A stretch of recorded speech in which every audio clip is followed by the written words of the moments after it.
Salam alaikum Azul, bonsoir. Rétro info de la semaine aujourd'hui, comme chaque samedi. Avec nous pour en parler, Brahim Younsi, ancien cadre du MDA, analyste politique. Marhaba avec Ibrahim. Nazim Taleb, militant pour la démocratie et membre de Rachad. Marhaba avec Nazim. Merci de l'invitation, merci. Hakim Taibi, journaliste. Marhaba avec Hakim. Merci, bonsoir. Alors, aujourd'hui, nous avons 3 sujets sur lesquels nous allons essayer de discuter un peu. L'interview de Bouteflika, le fameux interview de Bouteflika accordé à Oxford Business Group. Puis nous parlerons donc de cette tendance à la mythomanie du régime, les déclarations de Haddad sur l'Europe, les États-Unis, etc. Oui, a-t-il fini de dire. Et Ould Abbas qui a fait une comparaison très osée, très audacieuse pour le moins, avec des pays scandinaves considérés comme étant les meilleurs du monde en termes de transferts sociaux, et où il dit nous, on est meilleurs. Et enfin, nous finirons par une note tragique, le terrorisme routier. La semaine, au cours de cette semaine passée, il y a 2 jours, il y a eu un accident terrible aux environs de Saïda qui a fait 17 morts et une vingtaine de blessés, dont certains sont dans un état très grave.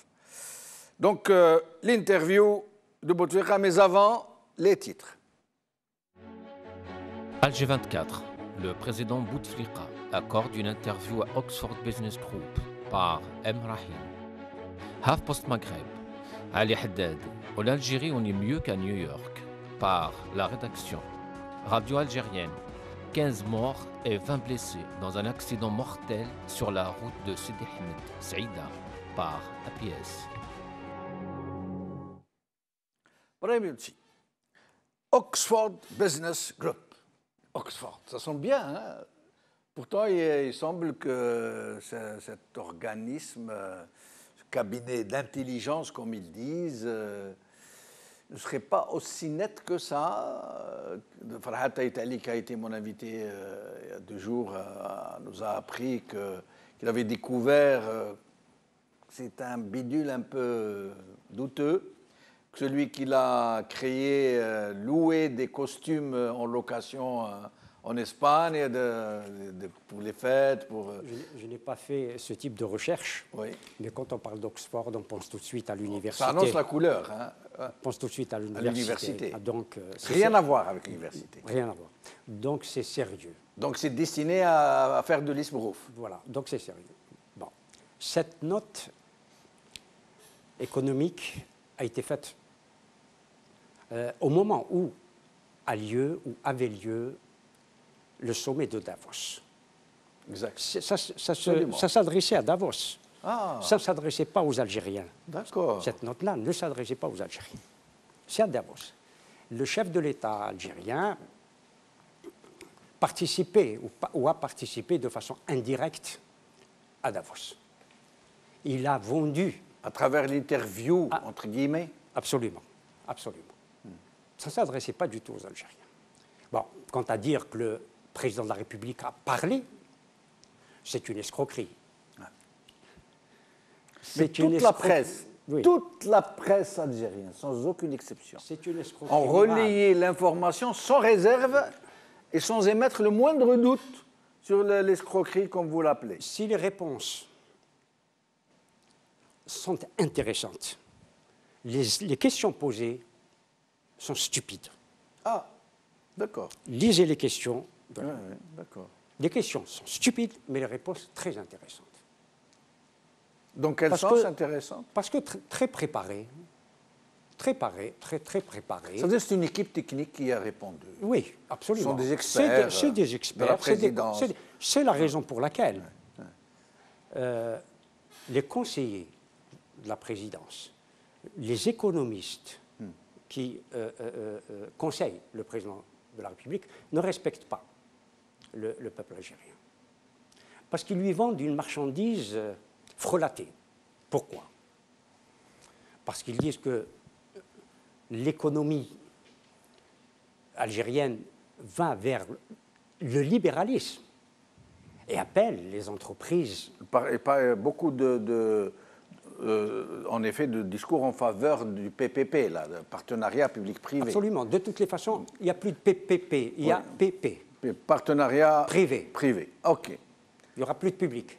Donc, il n'y a même pas le P, puisqu'il n'y a pas de partenariat. Partenariat du tout. C'est du pays. C'est de privé, la privatisation. Ça sera du privé et ça sera un libéralisme totalement débridé. Mais il dit par ailleurs dans son interview que la santé de l'Algérie, santé économique est, contrairement à ce qui paraît, très bonne, que ça va aller en s'améliorant, qu'il ne faut pas être dans la sinistrose. Oui, mais c'est ce qu'ont fait, à tort ou à raison, les autres chefs d'État qui ont participé à Davos de façon physique et qui ont parlé aux patrons, aux chefs d'entreprise qui étaient là.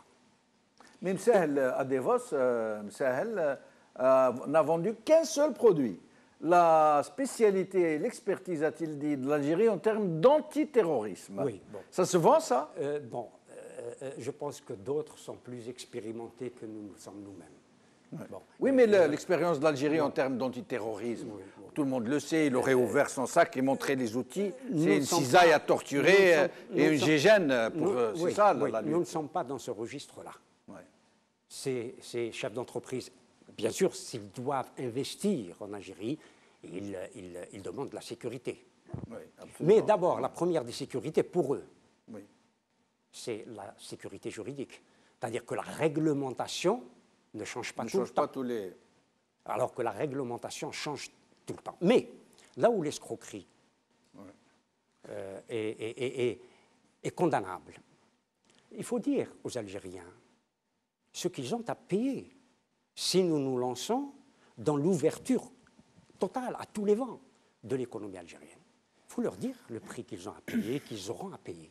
Et pas seulement sur le plan financier, mais sur d'autres plans. Beaucoup plus sur le plan symbolique. Plus important encore, à mes yeux et aux yeux d'autres, c'est sur le plan culturel. Il ne peut pas y avoir ce type de transfert sans qu'il y ait de changement culturel dans le pays. Et c'est ça qui est le plus important pour le peuple. Qu'est-ce qu'il doit payer? Qu'est-ce qu'il doit vendre? À quoi doit-il renoncer pour que l'entreprise ou les investisseurs puissent venir?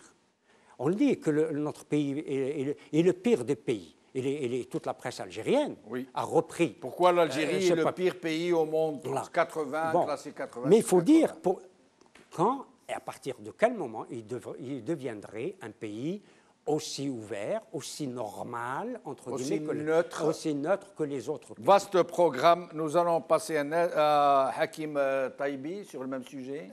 Il faut d'abord relever, merci pour cette invitation, il faut d'abord relever que l'Oxford Business Group, s'il existe, s'il est vraiment...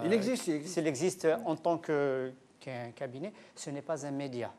Ce n'est pas un journal. Il dispose d'un magazine. Donc, on ne peut pas... Il est difficile, disons, scientifique.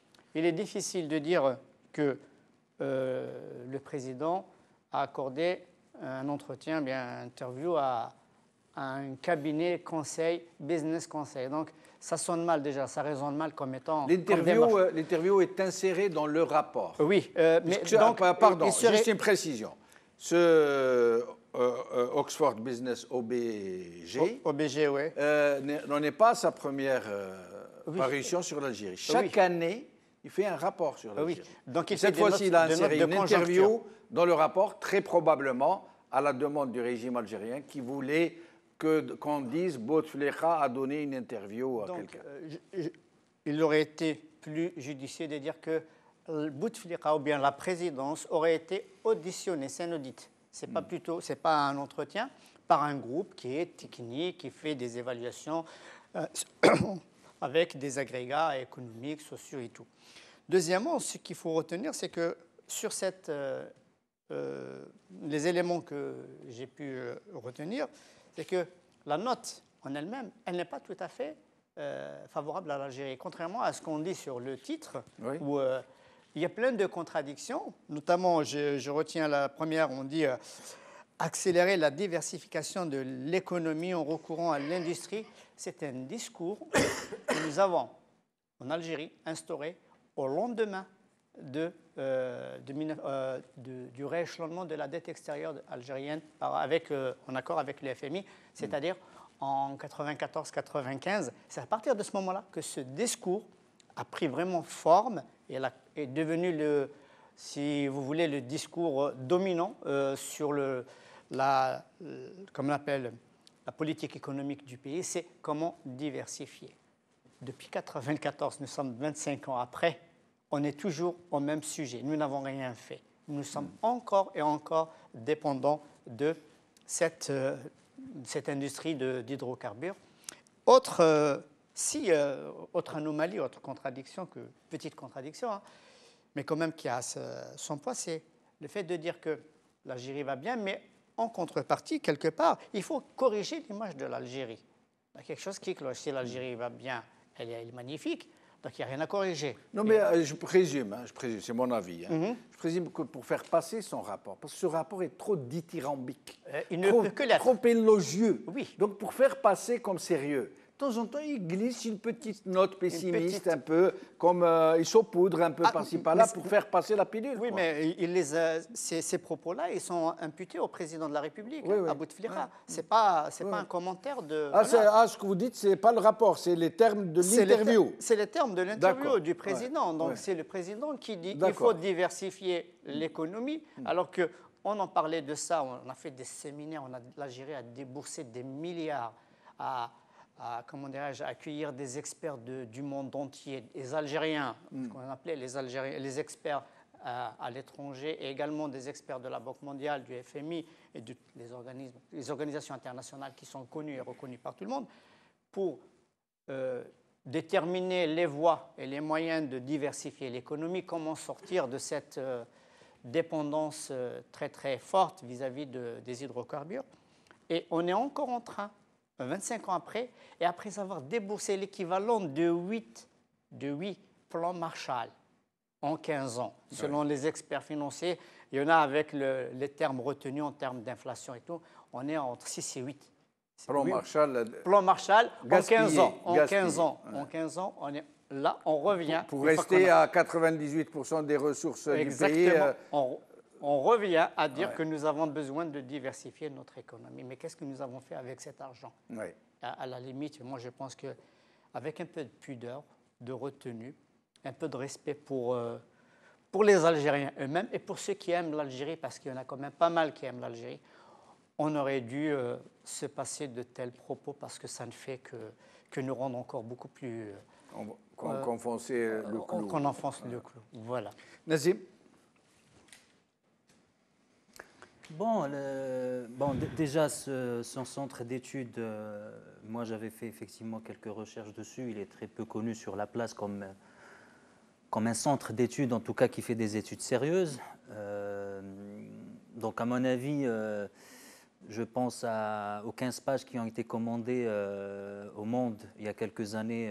Le fameux publi-reportage, voilà. Que les gens ont pris pour un reportage. Voilà. Alors que c'était un public, ça veut dire c'est un reportage payé, réglé, et dont les termes sont dictés par le commanditaire. Donc on sait que des pays, soit via leur think tank, soit via leur agence de presse, commandent des rapports élogieux sur l'Algérie. Il n'en demeure pas moins. Moi, en fait, je pars de la réalité. C'est-à-dire que, certes, je suis membre de Rachid, mais je suis également expert comptable. Et il y a 3-4 jours, on avait une réunion des experts comptables. Et il y a eu quelque chose qui m'a frappé. C'est que les experts comptables reçoivent de plus en plus d'appels d'Algériens qui veulent trouver le moyen de s'installer ici. Donc, ils achètent de plus en plus de fonds de commerce. Et ça peut être du petit commerçant au gros industriel. C'est-à-dire qu'aujourd'hui, ce que nous, on ne se rend pas compte, il y a une fuite massive des capitaux en Algérie. J'ai même moi reçu des appels d'Algériens qui veulent investir, que ce soit en France, que ce soit dans d'autres pays de l'Europe. Donc moi, je compare ce rapport, je dirais, commandé, pour ne pas être bien sûr ridicule, parce que Bouteflika donne une interview, on connaît quand même l'état de santé de notre président via des images. On sait très bien qu'il est incapable de donner une interview, mais être aussi élogieux comme ça, c'est encore vraiment prendre les gens pour des imbéciles. Mais dans la réalité, l'Algérie, il y a une fuite massive des capitaux, aussi bien des capitaux nationaux, mais aussi des capitaux étrangers. C'est-à-dire qu'il y a déjà un désinvestissement, même ce qui faisait notre force pendant des années, dans l'hydrocarbure et le gaz. Donc, ça, c'est une réalité. Ce rapport, il n'en parle pas. Bien sûr, il y a les points que monsieur a soulevés. On parle toujours d'un discours de Boumediene, l'industrialisation. Mais aujourd'hui, on ne parle même pas d'industrialisation. Il y a eu un forum sur l'intelligence artificielle.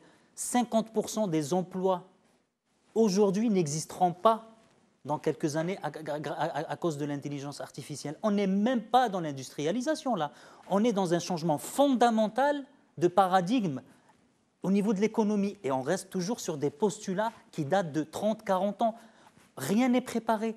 Et on parle d'un rapport où il parle de l'Algérie. On n'est même pas dans l'image. La réalité, par exemple, comment aujourd'hui l'Algérie peut affronter un monde de demain avec un débit des plus faibles au monde. On est à 2 mégas, voire un peu moins. Et Madame la ministre nous parle de gouvernance informatique. Électronique, pardon. D'exporter Internet. Alors, je ne sais pas si quelqu'un l'a compris. Moi, je ne l'ai pas compris personnellement. Exporter Internet. Non, mais là je ne suis pas d'accord. Nazim, je me permets de vous interrompre. Là, il n'y a pas de contradiction. Parce que l'Algérie dispose effectivement d'un certain potentiel. Sauf que le problème que n'ont pas compris les gens, l'Algérie peut exporter de l'Internet. Oui, mais chez elle, pourquoi ça marche mal? Entre peu et le faire, c'est quand même deux choses différentes. Ça marche mal et en plus, le terme peu, c'est très faible concernant l'Algérie. Là, c'est pourquoi je dis elle peut, alors qu'en Algérie, ça va très mal. C'est l'une des connectivités les plus faibles au monde. Oui. On est d'accord? Oui. Pourquoi? C'est parce qu'ils ferment délibérément le robinet. Ils ne veulent pas que les Algériens se connectent. Il y a ça, mais il y a une vétusté de l'infrastructure. Une fois, dans une rencontre, j'ai parlé avec un grand directeur d'une société de télécommunications. Il m'a dit, en Algérie, pour se mettre aux normes d'un pays comme les pays du Nord, la Suède, Norvège, Corée du Sud, il m'a dit, c'est plusieurs centaines de milliards de dollars. C'est tout. Vous imaginez ce que c'est fibré? Mettre la fibre sur tout l'Algérie, c'est quand même un continent. Hein. C'est 5 fois la France, quand même, l'Algérie. C'est déjà la vétusté, on le voit à vue d'œil. Vous arrivez en Algérie, les fils comme le mtcherpkin. Des fois, il veut intervenir sur une ligne, il intervient sur le voisin. Donc déjà, il n'y a pas de compétence.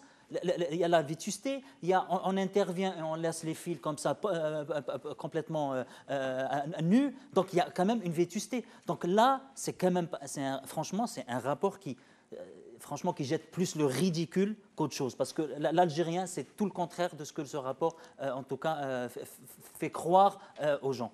Et nous allons passer au sujet suivant, la mythocratie, la mythomanie. Oui. Oui, très vite. Un mot sur le précédent sujet. Oui. Dans cette note, dans cet entretien que Bouteflika aurait donné à Oxford, machin, Bouteflika met en cause. Pardon, Brahim, il semble qu'il y ait un problème sur votre micro. Allez-y. Donc, il met en cause ce que l'on appelle de part et d'autre, soit décennie rouge ou décennie noire. Et il accuse cette décennie noire d'avoir empêché. Il y a un problème. Il y a un problème. Je reviendrai à vous. On me censure peut-être. Non. on reviendra à vous. N'oubliez pas qu'on doit revenir à vous à la fin de l'émission pour vous permettre d'exprimer ce point. Nous allons passer au sujet suivant. La mythocratie du régime, déclaration de Haddad, de Ould Abbas. Nous allons voir des images de ces deux messieurs, Haddad et Ould Abbas. Ensuite, nous reviendrons à Brahim Younsi, en espérant que le problème du micro sera réglé. مثل la Suède, مثل الدنمارك, مثل la Norvège, هذه البلدان اللي في شمال أوروبا عندهم نظام يعني اللي قريب للمواطن. في الميزانية السنوية يوفروا 3.5% من الميزانية للتحولات الاجتماعية، ترانسفير سوسيو. احنا وصلنا وانا تدربت عليها انذاك في 2008 13%. وعلاش انتم لي جورناليست تروحوا توجور اوضاع راهنه؟ ما كاش اوضاع راهنه. واش اوضاع راهنه؟ انا ما تقولوش اوضاع راهنه باسكو اوضاع راهنه كومباري سكي سباس ايور. باش تقول هنايا اوضاع راهنه شوف واش صاري في لا ليبي، شوف واش صاري في لا سيري، شوف واش صاري في المالي، شوف واش صاري في لا تونيزي. روح شوف واش صاري في اوروب، الناس تموت تحت القناطر. واش صاري في نيويورك، الناس تموت بالبرد. سي سا، هادو هما الاوضاع الراهنه. احنا رانا في رحمه ربي. Alors, Nazim Taleb. Ould Abbas et Haddad, voilà ce qu'ils nous disent. Le plus normalement du monde, hein, c'est comparer le comparable. Aller voir en Europe où les gens vivent sous les ponts. C'est comme si tous les Européens vivaient sous les ponts. Et aller voir à New York où les gens meurent de froid, comme si tous les New-Yorkais mouraient de froid. Bon, encore une fois, on pousse le ridicule à un point inimaginable. Alors certes, il y a des gens qui meurent de froid, mais aussi il faut comparer quand même l'incomparable. Comme on le disait la dernière fois, à New York, il y a des pics à moins 36 degrés. Si on compare avec l'Algérie, il n'y a pas des pics à moins 36 degrés. Sinon, ce serait des millions de morts. Comparer New York, c'est aussi comparer sa place financière. Je rappelle à M. Haddad que New York, le PIB de New York, c'est 1500 milliards, c'est 1444 en 2016, 1444 milliards. Aujourd'hui, le PIB algérien, c'est 150 milliards, c'est-à-dire une ville, c'est pratiquement 10 fois un pays. Ouais. Je rappelle que ce qu'on appelle, dans le terme anglais, les AMAF, Apple, Alpha, la maison mère de Google, Microsoft, Amazon et Facebook. Vous savez combien ils pèsent sur la bourse ? 3 000 milliards. 3 000 milliards. Donc quand on compare, M. Haddad, comparez ce qui est comparable.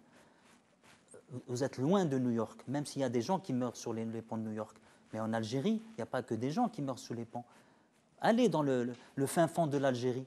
Moi, j'y suis allé. Il y a encore des gens qui portent le botte à gaz et des vieilles dames, le khsheb, le mât, qui traversent, je sais pas, 40 km pour leur rôle. Là, allez regarder. Même les grandes villes algériennes n'ont plus d'eau.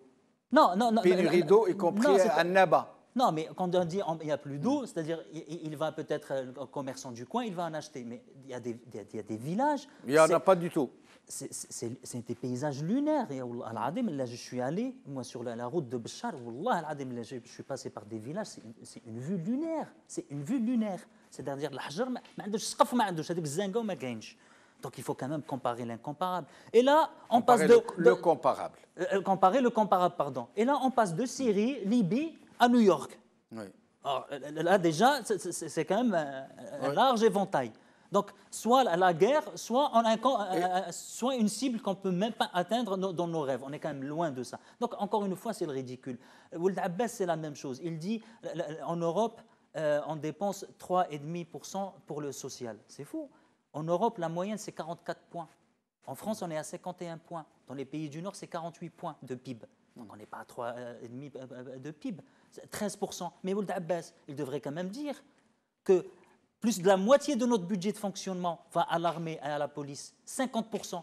En Allemagne, c'est moins de 2%. D'ailleurs, Trump, il est en train de vraiment pousser Merkel pour augmenter au niveau de l'OTAN la contribution. Moins de 2%. Ce n'est pas 50%. Nous, c'est 50% qui est dépensé dans la matraque, pour matraquer le peuple. Dans les pays du Nord, ça atteint péniblement les 2,5%. Donc, encore une fois, ils n'ont vraiment pas honte comme ça, de balancer des balivernes comme ça, sachant que je crois que personne ne les regarde, personne ne les voit, personne ne font ce qu'ils veulent. Brahim Younsi, je vous laisse d'abord reprendre ce que vous étiez en train de dire. Et puis oui, sur cette décennie, dite noire par les uns et rouge par les autres, dit qu'elle aurait empêché la poursuite des infrastructures qui avaient commencé auparavant. Or, l'on sait que ce n'est pas, et vous en avez parlé, que ce n'est pas à ce moment-là qu'il y a eu la rupture. C'est au moment où on a imposé les PASS, le programme d'ajustement structurel. Bon. Et c'est aussi à partir de 86 que la rupture aussi s'est faite, parce qu'elle se manifeste en 1988 par toutes ces manifestations, que les infrastructures, d'ailleurs, qui avaient dans le budget algérien en pourcentage 2 à 6%. C'est sur le plan des infrastructures, et comme disait Nazim, c'est le budget du fonctionnement qui prenait tout, et non plus le budget d'équipement. Quand on voit les lois de finances, le budget d'équipement était très mince, et le budget de fonctionnement avait 90% du budget de l'État. Voilà aussi des contre-vérités que l'on assène à l'intérieur et à l'extérieur. Bon, pour le sujet en cours, sur le New York, Stockholm, le froid. Et nous, il finit comme ça. احنا رانا في رحمة ربي. هو vient d'être dit, هو familto, ahbabou, etc. C'est du mépris, tout simplement. C'est du mépris et une insulte à plus de 10 millions d'Algériens qui vivent en dessous du seuil de pauvreté. L'Algérie était pauvre, le peuple algérien était pauvre. Aujourd'hui, il est dans la misère.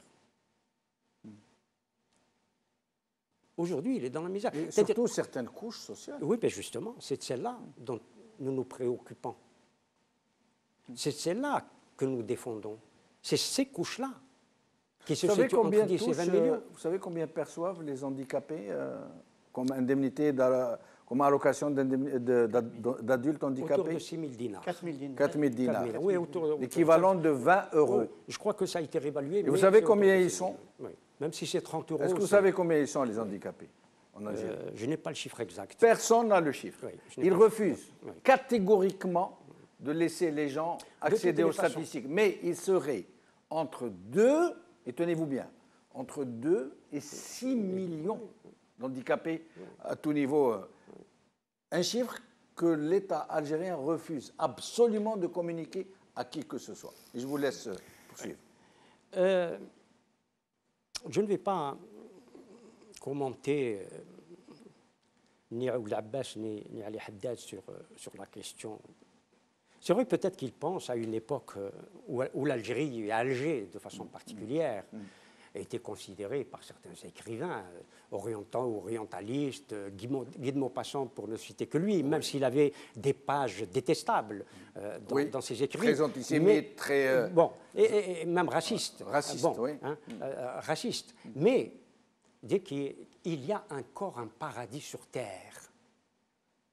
Et ce paradis sur Terre, c'était Alger. Et les propos, les poèmes ou les poésies de Le Corbusier sur Alger, et d'autres encore, Claude Farrère, etc. Bon, sur Alger, il y a beaucoup d'écrivains qui ont chanté Alger. La beauté d'Alger, le bien-vivre d'Alger, etc. L'exotique. Oui, bon. L'oriental. Oui, bon. Mais le bien-vivre. La guimauve, le loukoum, etc. Les femmes... Malgré la misère, enfin, il y avait de la misère et beaucoup de misère. Mais la ville était quelque chose qui attirait les grands esprits, comme Le Corbusier. Oui. Bon. Mais si l'on devait s'adresser à ces gens-là, ceux qui nous gouvernent, par l'argent ou par l'administration, parce que voilà les deux pouvoirs qui tiennent l'Algérie, c'est l'administration et l'argent. L'argent, c'est les entrepreneurs. Nous en avions parlé la dernière fois ici. Parce que quelqu'un comme un Américain, vous parliez tout à l'heure des États-Unis, James Burnham, avait parlé d'une révolution, de la révolution managériale. Nous sommes en Algérie dans cette révolution dite managériale. Ce sont les chefs d'entreprise, ce sont les managers qui veulent prendre absolument le pouvoir. Quel chef d'entreprise, mon Dieu. Mais peu importe. Mais ce sont ces chefs d'entreprise-là qui veulent prendre le pouvoir et qui l'ont pris par l'argent. Oui. Et cela est une catastrophe précisément parce que nous n'avons pas une culture d'entreprise. Et nous allons, avant de donner la parole à Hakim Taibi, nous allons voir quelques images de ces gens, comment ils parlent, comment ils sont en territoire conquis.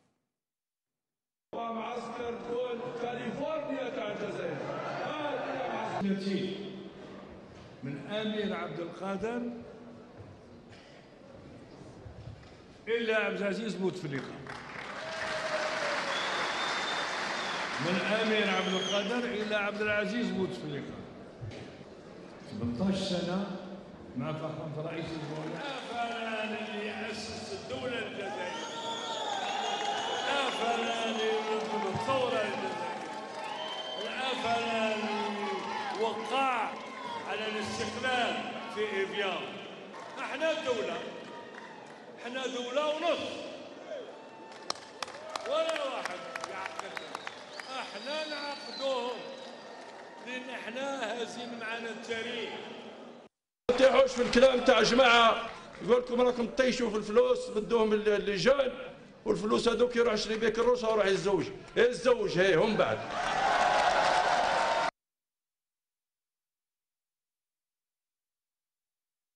هنا باسكو اوضاع راهنه كومباري سكي سباس ايور باش تقول هنايا اوضاع راهنه. شوف واش صاري في لا ليبي، شوف واش صاري في لا سيري، شوف واش صاري في المالي، شوف واش صاري في لا تونيزي، روح شوف واش صاري في اوروب الناس تموت تحت القناطر، واش صاري في نيويورك الناس تموت بالبرد. سي سا هادو هما الاوضاع الراهنه، احنا رانا في رحمه ربي.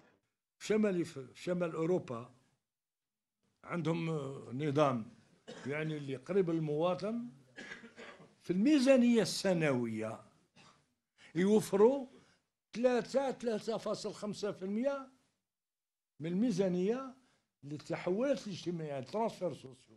احنا وصلنا وانا ضربت عليها انذاك في 2008 13% دي بيدجي.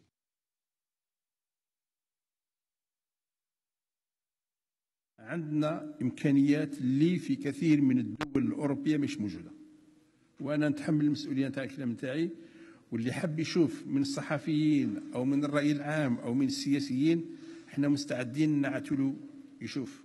احنا نوصل نسأل نفسنا علاش ولادنا يمشوا يرموا روحهم في البحر. هل القضية تاع الشغل؟ أعتقد أن هناك قطاعات تبحث على اليد العاملة. هل قضية تاع إعطاء المقابل لشهادات، قال قرا وجاب ماستر ولا جاب دكتوراه وماهوش باش يخدم في الفلاحة ولا يخدم في البناء، مع الأسف حتى إلى هجر وصل لهيه وخرج سالم، أحسن الحالات يروح يلقط تشينا ولا طوماطيش. غرابة بمكان، سي تري سوربرونون، من الغرابة بمكان أن نسمع الوزير الأول يصرح بأنه لا يعلم لماذا يحرق شبابنا، لماذا يحرق شبابنا، وهذا بالغرابة الكبيرة بمكان، وبالتالي يتحمل مسؤولية هذه المأساة. حكيم طيبي. Je ne sais pas, il est difficile de faire un commentaire sur ce que je qualifie tout gentiment de marionnettes. Parce qu'ils parlent... Vous êtes trop gentil avec eux. Oui, je suis trop gentil. Donc, ils osent parler, s'adresser aux médias, s'adresser à la population, alors que, logiquement, la sagesse fait en sorte à ce qu'ils se taisent. Parce que... À jamais. À jamais, ou bien ils se taisent tout court en attendant peut-être de nouvelles opportunités pour s'exprimer. Dire que... Moi, je vais juste... Je ne vais pas m'attarder parce que je sais que le secrétaire général du FLN utilise des chiffres. Je ne sais pas s'il a fait la moindre recherche pour au moins comprendre les chiffres dont il parle.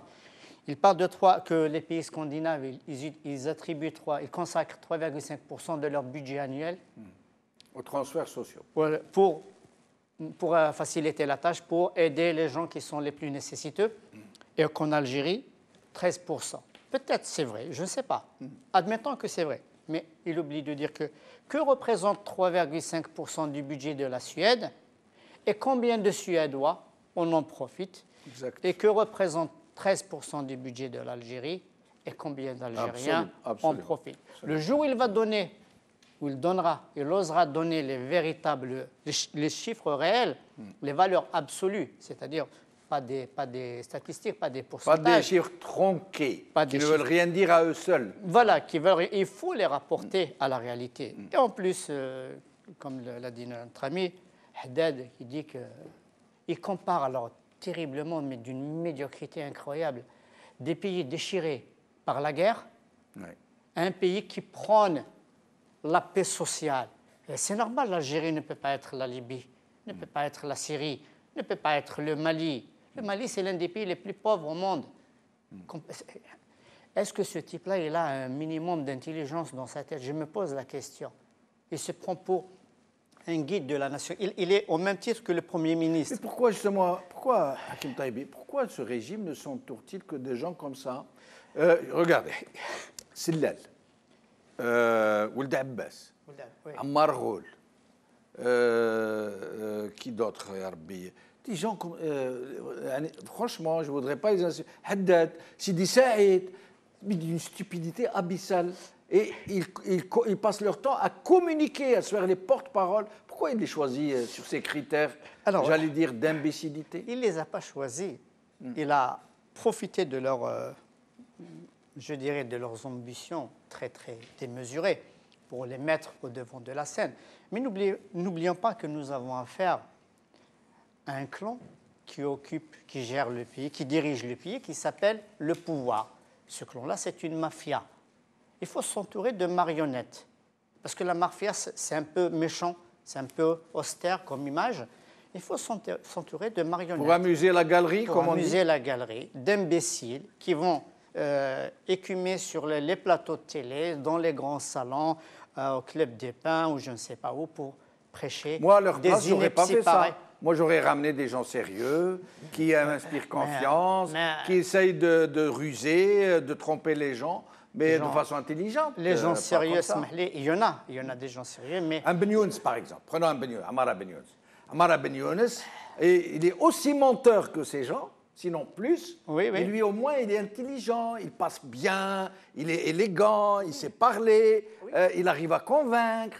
Pourquoi lui, le zapper, le neutraliser, alors qu'il leur est beaucoup plus utile, et garder un Ould Abbas? Oui, parce qu'il y a une certaine, je dirais, une certaine culture dans le système qui fait qu'il faut aussi donner l'image d'une certaine continuité. Ould Abbas, un ancien ministre depuis le temps qu'il était ministre, qui repasse ministre. Les Algériens, je ne sais pas... Le vieux qui dure. Le vieux qui dure. Il a quel âge? L'increvable. Increvable. Il est là, c'est l'inamovible Ould Abbas. Maintenant, ça c'est le fait qu'on lui a attribué comment ça s'appelle, qu'il a eu le secrétariat général du FLN. C'est en quelque sorte, c'est une voie de sortie.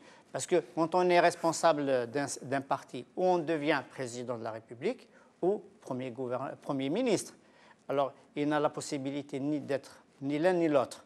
Donc, du coup, on lui prépare une voie de sortie. Et en attendant, on lui... Pourtant, ce serait vraiment la cerise sur le gâteau qu'il puisse devenir le chef de l'État. Je ne pense pas qu'avec les inepties qu'il balance à longueur de journée, je ne pense pas que... C'est peut-être un critère d'élection. D'élection. Alors, nous allons passer au dernier sujet, le terrorisme routier. 17 morts dans le dernier accident de ce genre à Saïda qui a vraiment soulevé une grande colère dans la région et beaucoup de tristesse un peu partout. Le comble, comme je vous l'ai dit tout à l'heure, c'est que pas un seul officiel ne s'est manifesté pour présenter des condoléances, aller sur les lieux, rendre visite aux familles. Nous allons regarder quelques images.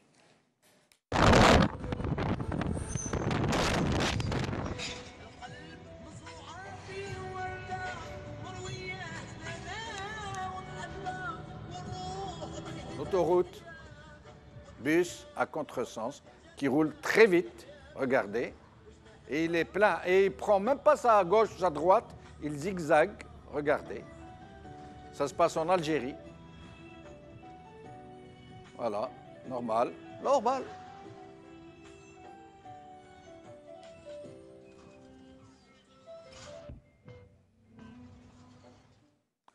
Et des images comme ça, on ne vous les passe pas parce qu'on s'en prie par le temps, mais on a des milliers, pas des centaines, des milliers de gens qui sont dans tous les sens, qui conduisent comme ils veulent. Je ne vous en dis pas plus, elles sont très abondantes sur le net, vous pouvez aller les consulter. Alors, Nazim. Bon, il faut quand même dire qu'il y a une responsabilité collective. Il ne faut pas non plus dédouaner complètement le citoyen. Le citoyen, il est avant tout, c'est lui qui est en train de conduire ce bus. Mais la responsabilité la primordiale et la plus importante, c'est l'État. Quand vous avez un État qui mobilise 30 000 policiers pour une manifestation des agents de Sonelgaz, quand vous avez un État, entre guillemets, plutôt un régime, parce qu'on ne parle pas d'État, un régime ou un gouvernement qui mobilise 50 000 ou 40 000 agents pour surveiller les Algériens sur Facebook, quand vous avez des centaines de milliers, je ne sais pas, je crois qu'on est parmi les pays en poids relatif de la population les plus militarisés. On a entre police, armée, etc., on a à peu près 600 ou 700 000 fonctionnaires. Tous ces gens-là n'ont qu'une seule idée en tête, c'est que le peuple, mais manifeste, ou c'est la matraque. Par contre, le crime, les délits, les petits délits, les gros délits, trafic de drogue, et ça, c'est un criminel ce que ces gens-là font. Eh bien, on ne fait rien contre ça. Moi, je me rappelle une fois, quand on allait en Algérie, la ceinture, il y avait ceux qui la portaient, ceux qui ne la portaient pas. Mais ils ont passé une loi, ils sont devenus plus stricts, parce qu'il y a eu, je crois, une visite de l'Union européenne ou je ne sais pas quoi. Là, ils ont dit, la ceinture, sinon c'est une amende. Tout le monde s'est conformé. Donc, quand il y a une volonté politique, les gens l'appliquent. Mais pour ça, les gens ne l'appliquent pas. Pourquoi?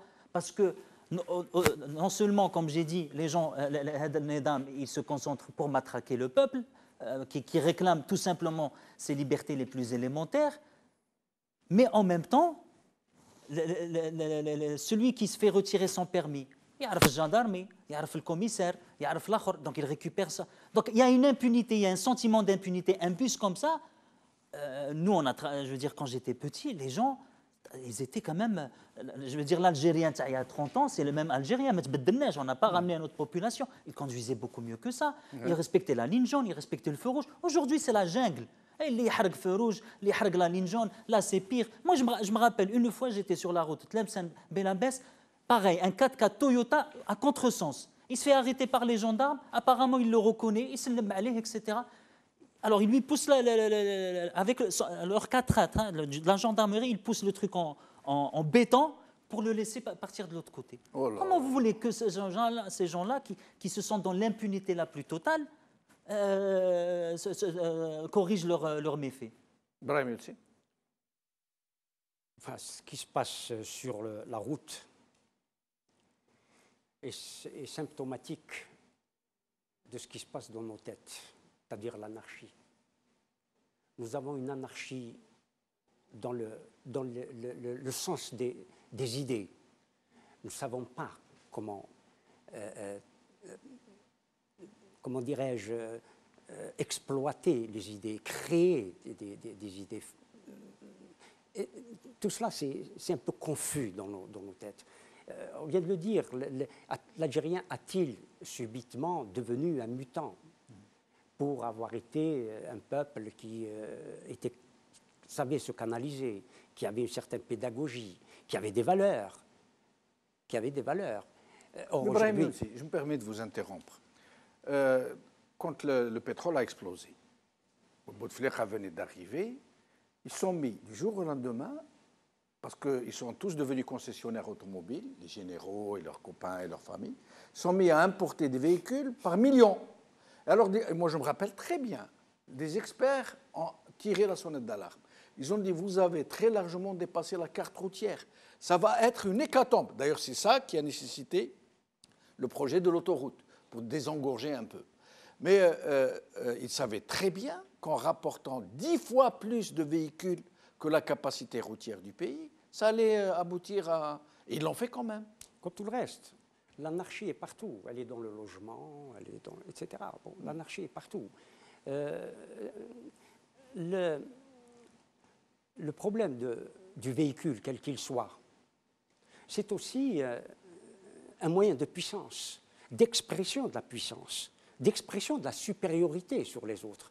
On l'a vu, un autocar qui y va parce qu'il y a des voitures plus petites. Et c'est la société au volant. La jungle. C'est la jungle. La société. Voilà. Le plus gros, c'est le plus gros qui passe. Mange le petit. Le plus gros écrase le petit. Et chacun se croit plus fort, plus puissant. D'autant plus qu'on peut, si on nous enlève le permis, on peut payer pour l'avoir. Mais tous les passe-droits sont aussi ailleurs. Nous le voyons dans la entre guillemets, la justice ou d'anciens ministres dont on sait pertinemment qu'ils ont piqué dans la caisse, et ce n'est pas quelques centimes, etc., qui vivent dans l'impunité, qui partent, qui sortent, qui achètent des biens à l'étranger, dans le pays où nous sommes, etc. Ils peuvent en jouir sans aucune Mais nous, sanction. et la société, la population, elle n'a pas aussi sa responsabilité? Non, mais maintenant, cela dépend de ce que vous appelez la société. Moi, je n'incrimine pas tout le monde. Je n'incrimine pas tout le monde. Je relativise même aujourd'hui, alors que je tapais sur les élites, je relativise même la responsabilité des élites. Je la relativise. On le voit. Quand des médecins sont matraqués de la façon dont ils sont matraqués, je crois qu'il y a un pouvoir. Bon, certains, moi, je n'aime pas ce mot. En tout cas, un pouvoir qui a verrouillé l'ensemble des ressources. Maintenant, notre responsabilité à nous, nous avons parlé d'un certain nombre de choses, de l'intelligence artificielle, de l'industrie. C'est vrai que la phase industrielle est totalement dépassée et nous sommes dans une civilisation post-industrielle. Mais il faut que nous soyons clairs aussi dans nos esprits. Quelle Algérie nous voulons? Quelle société nous voulons? Et avec quels moyens? C'est ça le problème. Je l'ai dit ici plusieurs fois, parce qu'il ne faut pas se leurrer. Toute production économique, quelle qu'elle soit, et Nazim, vous devrez le savoir mieux que moi, toute production économique est en même temps une production culturelle. Et nous allons rester là, puisqu'il ne reste plus beaucoup de temps. Hakim Taibi, le mot de la fin. Moi, je voulais juste dire par rapport aux accidents. Donc, il y a deux éléments. Je retiens deux éléments. C'est que l'Algérien a un problème avec la voiture et la loi. La loi, l'Algérien, quand je dis l'Algérien, le citoyen et l'autorité elle-même. Donc, il y en a un qui a du mal à faire respecter, c'est l'autorité. On a du mal à faire respecter la plus petite des lois. Et l'Algérien a du mal à accepter la loi. Dans sa nature, la loi doit être défiée. Deuxièmement, la voiture. La voiture, c'est comme l'a dit notre ami, c'est une vitrine de soi. Donc, on s'identifie à partir de la voiture qu'on possède. Et le pouvoir, il a bien compris cela, je crois. Il a bien compris. Parce qu'un pouvoir qui a comment on appelle, une gouvernance, je dirais qu'il y avait une gouvernance bien qui réfléchissait à l'avenir réel, il n'aurait pas investi dans l'importation à outrance de véhicules. Ce n'est pas ça la priorité. L'Algérien, aujourd'hui, avant il y avait, moi je m'appelle, quand j'étais jeune, dans un village sur les montagnes de Kabylie, on voyait quelques voitures, et c'est les mêmes, on les connaît. On apprenait même les matricules. Exactement, on savait même quand on sortait de l'école, on était assis comme ça, on savait à quelle heure le premier rentre, le deuxième rentre, et ainsi de suite. Aujourd'hui, il y en a jusqu'à 4-5 voitures par foyer. J'habite dans une région, pour juste à titre de comparaison, je suis en France, un pays qui a un siècle et demi d'industrie automobile. C'est pas... Dans un secteur équivalent à celui où j'habite, il y a plus de concessions automobiles de toutes marques en Algérie qu'en France. Vous imaginez? Il y a en France le même territoire, il y a quelques concessions, alors qu'en Algérie, il y en a 10 fois plus. C'est terrible, mais le pouvoir, il a bien compris que l'Algérien aime la voiture, il lui a acheté des voitures, il a construit des routes. Et ça lui a permis de se sucrer, et comment. Et voilà, donc... Merci Hakim Taibi, merci Brahim Younsi, merci Nazim Taleb. Merci à vous, chers amis, d'avoir suivi cette émission.